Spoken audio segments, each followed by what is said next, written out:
Emily used to believe love meant showing up even when nobody noticed. She believed family meant sacrifice. She believed that if she gave enough, worked enough, cared enough, one day she'd finally feel chosen. She was wrong.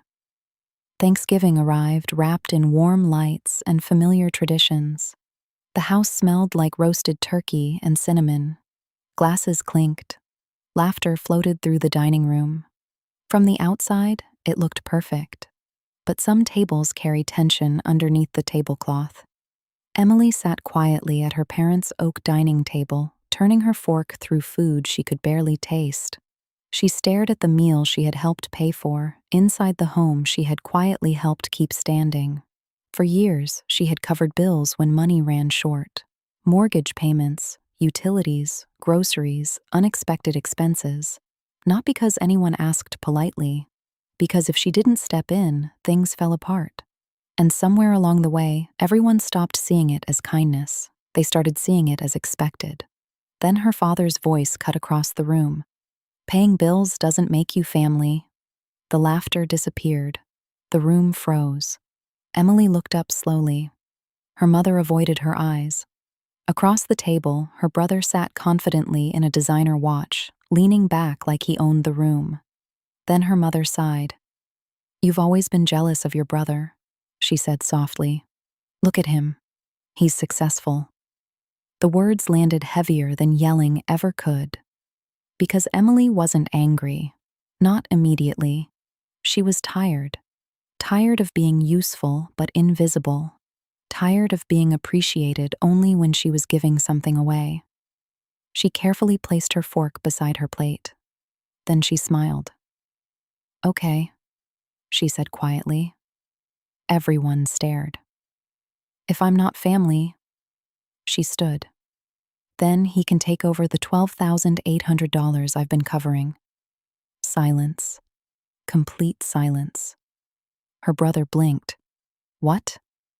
Emily folded her napkin carefully and placed it beside her plate. "The bills," she said calmly. "The overdue payments. The expenses I've been handling." Her father stared. Her mother looked confused. Her brother suddenly stopped smiling. Emily picked up her coat. Then she walked out. No yelling, no scene, just peace. That night, she sat alone in her apartment. For the first time in years, the quiet felt different. Not lonely, free. She opened her laptop. One by one, she reviewed every account she had been quietly managing, every payment, every responsibility she had carried, every burden no one ever acknowledged. And then she did something simple. She removed herself, not out of revenge, out of clarity, because helping people out of love is one thing. Disappearing inside their expectations is something else entirely. She closed the laptop, then she slept. The next morning, her phone exploded. Calls, texts, voicemails. Emily stared at the screen while sunlight slipped through her apartment windows. "Mom, Emily, call us." "Dad, we need to talk." "Brother, pick up right now." She set the phone down, made coffee, sat beside the window. For years, panic had lived inside her chest, the panic of solving everyone else's emergencies. But today, nothing, just stillness. Hours later, her cousin Mark stopped by carrying groceries. He sat across from her at the kitchen table. "They're freaking out," he admitted carefully. Emily looked up. "They are?" Mark nodded. "Your dad's calling everyone." Silence. Then he looked at her. "You okay?" Emily stared into her tea.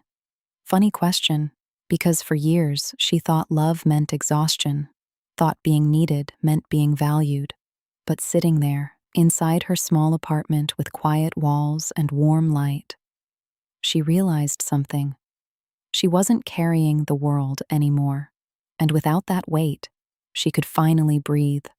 Days passed. More messages arrived, some angry, some guilty, some pretending nothing had happened. Her mother sent, "Families shouldn't turn their backs on each other." Emily read it twice, then put the phone down. because that sentence echoed strangely in her mind. Families shouldn't turn their backs on each other. She thought about birthdays forgotten, holidays where she bought everyone gifts but received little acknowledgement, the times she skipped things she wanted because someone else needed help, the late nights, the extra shifts, the sacrifices. Families shouldn't turn their backs on each other. Maybe that applied to her too. Weeks later, Mark visited again. "They're struggling," he said gently. Emily looked out her window. Snow had started falling. People crossed the street, bundled in scarves and coats. Life kept moving. "I don't hate them," she finally said. Mark looked surprised. Emily smiled sadly. "I'm just done hurting myself trying to prove I matter." That was the truth. Because anger eventually burns itself out. But clarity? Clarity stays. She began building something new. She decorated her apartment exactly how she wanted. Started cooking meals she actually enjoyed. Started saying no without explaining herself. Started spending money on herself without guilt. Small things, simple things. But every small choice felt revolutionary. Months later, Thanksgiving came around again. Emily stood in her kitchen stirring soup while soft music played from the speakers. No tension, no pressure, no walking on eggshells, just peace. Mark arrived carrying dessert. A few friends followed. Laughter filled the apartment. Real laughter, the kind that doesn't ask you to earn your seat at the table. As everyone settled in, Emily looked around. The room wasn't big, the chairs didn't match, the decorations were simple, but for the first time in years, she felt chosen. Halfway through dinner, her phone buzzed. "Mom." She stared at the screen. The old Emily would have picked up immediately, would have felt guilty, would have rushed to fix things. Instead, she let it sit. Not because she was cruel, not because she stopped caring, because she finally cared about herself too. She smiled and returned to the conversation. Later that night, after everyone left, Emily stood by the window watching snow fall under streetlights. She thought about that Thanksgiving a year ago, about sitting at a table where she had given everything and still felt invisible. Back then, she thought walking away meant losing her family. Instead, she discovered something unexpected. Sometimes walking away isn't about abandoning people. Sometimes it's about finding yourself. She whispered softly into the quiet room. "I wasn't asking for too much." The words felt lighter than air because she finally understood something that had taken years to learn. You don't have to earn your place in people's hearts by exhausting yourself. You don't have to set yourself on fire just to keep everyone else warm. And the people who truly love you, they don't just notice what you provide, they notice you. Emily smiled, then turned off the lights and walked toward the life she had finally started building. A life where she wasn't an obligation, wasn't invisible, wasn't the backup plan, just Emily. And for the first time in a very long time, that was enough.